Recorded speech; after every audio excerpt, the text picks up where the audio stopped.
Mainit ang pangalan ni Engineer Henry Alcantara na nadadawit sa maanumalyang flood control project sa Bulacan. Maraming napasana all sa kanyang milyon-milyong pisong relo, sasakyan at nakapag-donate pa kahit ang buwan ng sweldo niya nasa 100,000 pesos lang. Nasa frontline ng balitang yan, si Gio Robles. Patek Philippe na relo, presyo 11.4 million pesos. Afford at meron yan si dating Bulacan 1st District Engineer Henry Alcantara.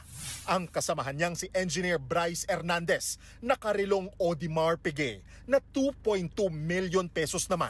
At may Lamborghini SUV pang 29 million pesos. Pero teka, ang sahod ng isang district engineer gaya ni Alcantara, salary grade 25 o halos 102,000 pesos kada buwan. Sweldong ni hindi sasapat pambili ng isang strap ng mga relong yan. Sa Bukawe, Bulacan, matatagpuan ang bahay ni Alcantara. Pinuntahan namin ang address na ginagamit ni Alcantara sa kanyang peking driver's license sa tuwing papasok siya sa kasino.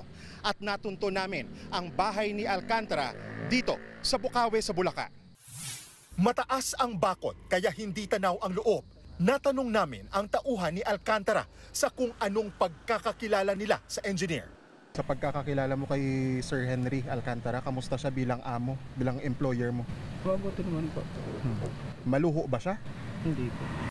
Magagandang salita rin ang sinasabi maging ng barangay chairman na kaibigan ni Alcantara. Madali raw lapitan ang engineer.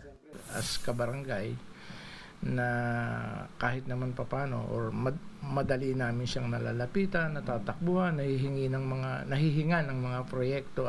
Nakapagpatayo raw ang engineer ng 2 palapag na pasilidad sa barangay. Nag-donate din siya ng ambulansya at fire truck na aabot sa 17 million pesos ang kabuang presyo. Mabait sa mabait ang taong nagdo-donate para sa mga nangangailangan.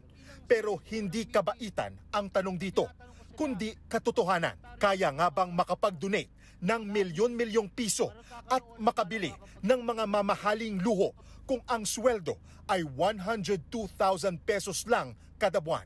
Yan ang mga tanong dapat masagot sa gumugulo ngayong investigasyon sa maanumalyang flood control projects na kinasasangkutan ni Alcantara.